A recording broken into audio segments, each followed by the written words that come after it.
What's up, everybody? James Rule, XRP. It is Sunday evening in Southeast Texas. The weather's supposed to get a little bit cooler tonight. Bring it on, baby. I love a little cool weather. But I want to go over a couple of things today.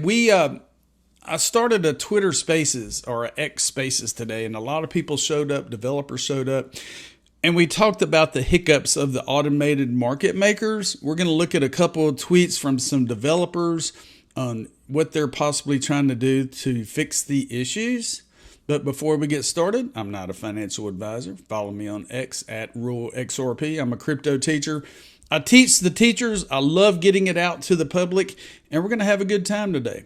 Today's episode is sponsored by Ledger.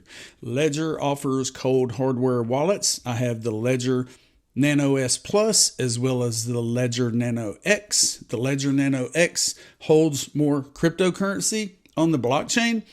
These devices are the window for you having total control of your cryptocurrency on the blockchain, 100% safe. Tell them James Rule XRP sent you by. There is a link below. Let's take a look at the numbers on this Sunday evening. The market is up. Market cap is $2.615 trillion. Bitcoin is up in 24 hours to 67,533. Ethereum is up to $3,469. Solana is up to $185. XRP is up to 63.6 cents, baby. Cardano is 64.7. Stellar XLM 13.5. HBAR is 11. VeChain is 4.2. Algo is 25 cents. Quant 135. Flare Networks is up to 3.59 pennies. XDC is 4.7 pennies. Casper 3.9 pennies. Vitho token is 0.4 of a penny. And Songbird is 1.3 pennies. You ask yourself, James, why do you hold these penny cryptos? Are they worth anything? Well, go back a couple of videos and watch, what's in your, how much is enough? How much is enough in my crypto wallet? And I show you links to some of these organizations that are creating some phenomenal blockchain ecosystems. Even though they're pennies, even though they're 60 cents, even though they're 80 cents or $37,000 or $67,000, things are happening in the world of blockchain and crypto. Okay, today, 5,300 people tuned in to my Twitter Spaces over a six and a half hour period. I think the most I saw in there was like 300 at one time, but people popped in and out. They wanted to hear more about the automated market makers, the hiccups, the XRP ledger. We had some developers in there. We had Chris. We had a gentleman with XRPL Labs. We had, I'm sure, some Ripple employees were in there listening. We gave our feedback. We had a big panel, and I want to thank Lady K for being my co-host for all that time. Let's take a look. Ripple X got this tweet out today at yesterday. Wait. Yesterday at 6:30 p.m. and I didn't catch it. They said, we've identified a discrepancy in a few AMM pools in which transactions are not executing as intended. Our engineering team is working to resolve the issue alongside community participants. Out of an abundance of caution, it's best not to deposit new funds into AMM pools for now. For those holding LP tokens, consider redeeming them. We'll provide updates as soon as possible. The issue has been identified. The discrepancy affects how the DEX payments engine routes liquidity through automated market maker pools and order books and some complex payment path scenarios. We've reviewed the proposed fix now with the community. Thank you, Orchestra Finance and TakeQ, XRP Ledger Protocol Ecosystem Developer, etc., which then will need to go through the amendment voting process. So we're going to vote again. It may take 2 weeks after we reach that 80 or 88% threshold with all of the validators. Appreciate the quick responses from community participants, including The Real Sologenic, Anoda's Finance, Orchestra Finance, DexFi Pro, and XP Markets. XP Market was a speaker in the panel today. Thank you for participating, and others in spreading the word and acting quickly to close deposit functionality. Now, I did have a little bit in those pools yesterday. When the news came out, I did pull my liquidity out. My LP tokens went back to the ecosystem. Let's keep going. We'd say win with XRPL Labs. Check this out. And we talked about this today in the Twitter Spaces about the Canary Network, a test network to maybe run these on before it goes live stream, mainstream. Vice event. A long time ago, actually not that long ago, but we're in crypto, I tweeted some doubts about the Canary Network to Hugo from Flare. In hindsight, I realized I was wrong. The recent finding of a bug in the freshly launched AMM on the XRP ledger shows the need for better testing with real value on a network that isn't mainnet. Testing when an amendment is available, not when it is voted in and went live. Yes, I'm talking the Canary Network. I'm not the first person to mention Canary Network in the context of the XRP ledger. I've seen other people mention it before. The recent situation made me realize that when a lot of things in place when combined, makes this a reality.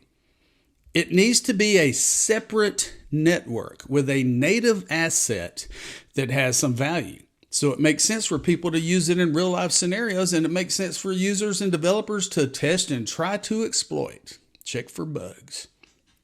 There's need to be an upside to testing, just like what happened now on mainnet with the automated market makers. It needs not to retest and stay full history, just like mainnet. It needs wallet support by tools, platforms, and open access, just like the mainnet. Most importantly, it needs to be a network from the community for the community. From and for the projects, the developers, the ecosystem, the traders, the holders, for everyone. So everyone has an equal opportunity to participate in Canary activities. The coming days, I'll have some chats with other ecosystem participants, with our compliance officer and legal, with other projects, etc., to organize thoughts, challenges, possibilities, and work towards a proposal that will make sense for the entire ecosystem in the broadest sense. Don't call me, I'll call you. Please save your thoughts. I'll make sure there will be a place where ideas, suggestions, thoughts, doubts, etc. can be shared, then to organize with a bunch of us, because this cannot be and will not just be my own plan. It will be a plan by, from, and for the entire tech developer XRPL user community. Thank you very much, Vice Win. I'm going to leave this thread below. Thank you very much. Testnet, whenever we were testing out the Flare network, the Songbird network, we were using the Costin testnet. And it gave individuals in the community a chance to do some trial runs before everything went live. I was one of those that did the beta. I'm going to be one that does the beta on the Canary Network when and if this goes live before the next vote on automated market makers. Let's keep going. David Schwartz, CTO at Ripple, at Joel Katz. To clarify, the recently identified issue is not caused by the single-sided deposit feature, which is an intended functionality with the automated market maker design. What this is when you delegated to the pools on the automated market maker, they had the XRP USD pool in which you put an equal amount of the value of XRP to the equal amount of US dollars. They also had an option where you could put XRP only in, and it would split half of that XRP to USD. I think that's the way it works. I could be wrong. Single-sided deposits allow for a more streamlined user experience, but can lead to price impacts when pools have less liquidity. It's best for users to review the price impact in their tooling before submitting a transaction, and front-end apps should display this information to users. 100%. They're working on it. Panos created a Nodos. A Nodos is a liquidity pool, a swap, a DEX, all of the above. This is where I went in and submitted to the liquidity pools.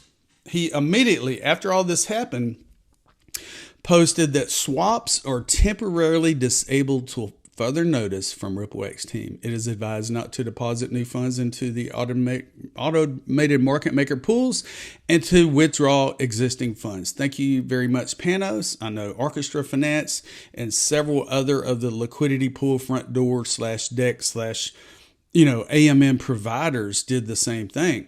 They disabled deposits, but they enabled withdrawals. So if you were nervous and thought, man, I'm going to have to pull everything out, they gave you that, and they're still giving you that opportunity. Trade in your LP tokens for the funds that you designated to the liquidity pools. I pulled mine out yesterday until everything is straightened up. So this is just a little bit of FYI, some of the things we covered today. The developers, the public, the teams are working on it, so be patient. If this goes to a vote again with the XRPL validators, it's going to take a 80 to 88% consensus for a total of 2 weeks. So we're probably 2, 3, 4 weeks down the road once they figure out the hiccups to getting this back online. So be patient, continue to do your research.